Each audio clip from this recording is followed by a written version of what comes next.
Hi, this is Stephanie Miller from The Stephanie Miller Show. Please enjoy this exclusive clip from my show on Political Voices Network. Is there anything that's not ridiculous and unprecedented about where we are? But these arguments yesterday that you just heard, I mean, it's still astounding, isn't it, to hear a lawyer actually try to make this argument?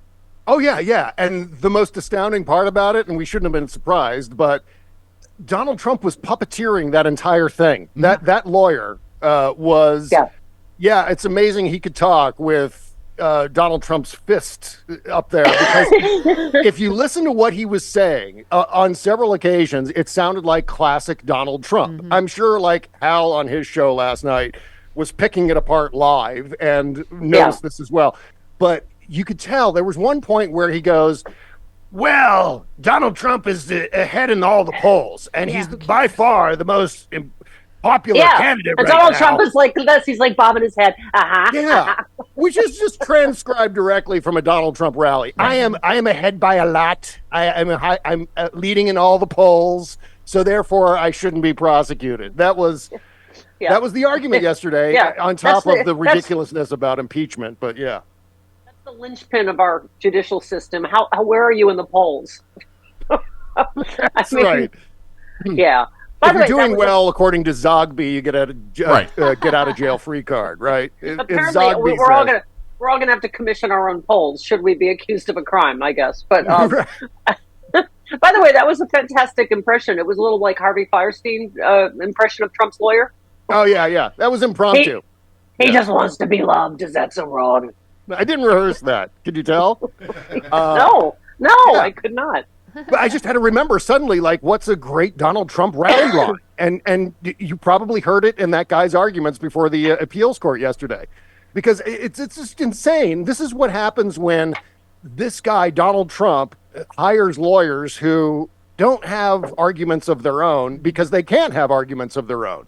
Donald Trump is dictating every word that comes out of his lawyers' mouths, which is why this is all so crazy. And then we heard yesterday that Donald Trump is going to be presenting some of the closing arguments in New York City. Well, I just said that, Bob, which is just, I'm like, oh, God, please, is there enough popcorn? But, Jill Weinberg said he's not going to do it because he's going to be he can be cross-examined. But, who can tell what's going to happen? They might do it anyway. I don't know. It's, of course, ridiculous legally. Yeah, it's absolutely absurd. And this is one of those things where I'm sure all of Donald Trump's lawyers are like, no, oh my God, no. God, please, no.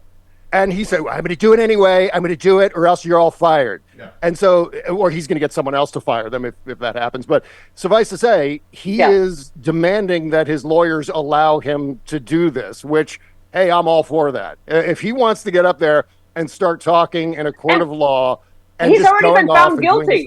Yeah. He's already been found guilty. There's no jury. Of course. Right. So I think he's looking at that as, and I don't know how, peeling apart his psychology is just a dark place.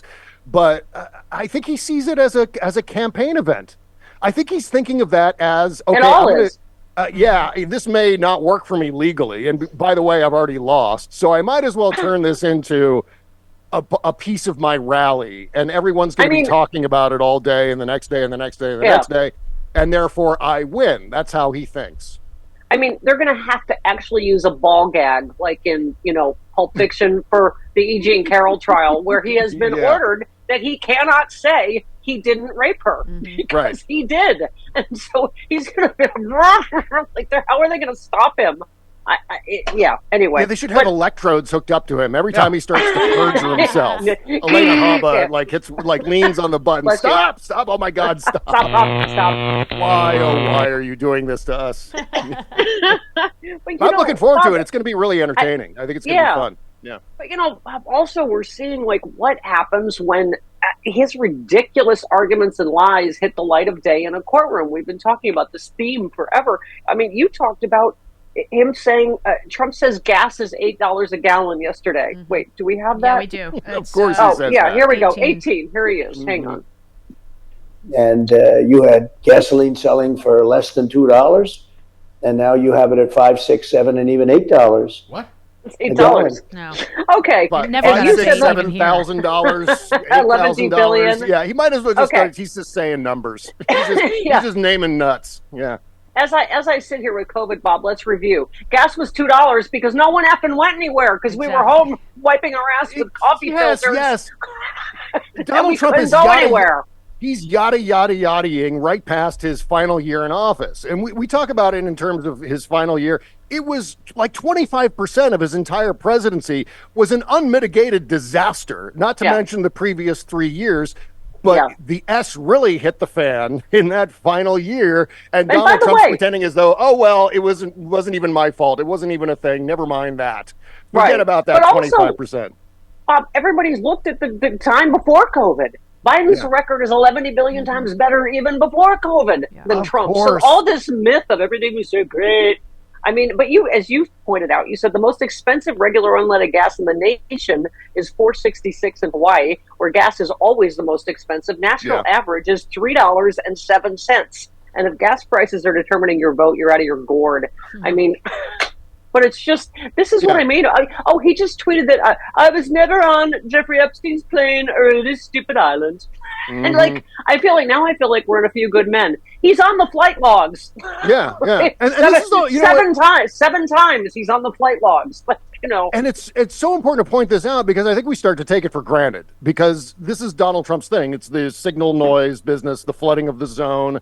And then, we end up talking about Lloyd Austin over and over and over again, or I know. saying something about the Civil War over and over and over again. Donald Trump says thousands of things like that every damn day, and it's just like, oh well, there he goes again. It's just never mind that he's insulting a war veteran once again and mocking the war veterans' injuries from being in a POW camp for 5 years, or mocking Joe Biden's stutter, or he hopes the stock market crashes.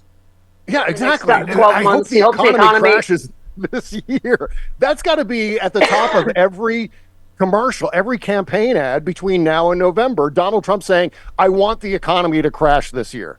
Yeah. And but we just go right past it. And by we, I mean the news media predominantly. Everyone knows who I'm talking about with this, where it just doesn't get the attention it deserves. And if it does, it doesn't generate the conversation that it deserves on the second part of that problem. So, and I think this is all a consequence of the fact that Donald Trump has cultivated this information silo. And once you've got that sort of fishbowl of an audience, you can pump whatever nonsense into their soft skulls and they're going to accept every word of it. And that's what he's done with gas prices and all the rest of his record as president. He was saying the other night that right now the success of the economy, which by the way he has admitted to in public, that that's just the fumes of what I did when I was president. They're living off the fumes with this economy of the fumes of what I did as president. I mean, again, never mind that last year where there was a steep recession and a calamity. You talked about, you retweeted about him saying, "I hope it crashes in these next 12 months," and you said, "Oh, don't worry, you're not Herbert Hoover. You're far, far worse." I mean, look at any graph, Bob. He lost jobs. Look at Biden's graph. I mean, there is no barometer with which he was not a disastrous president before you even get to all the criminality, right? Yeah.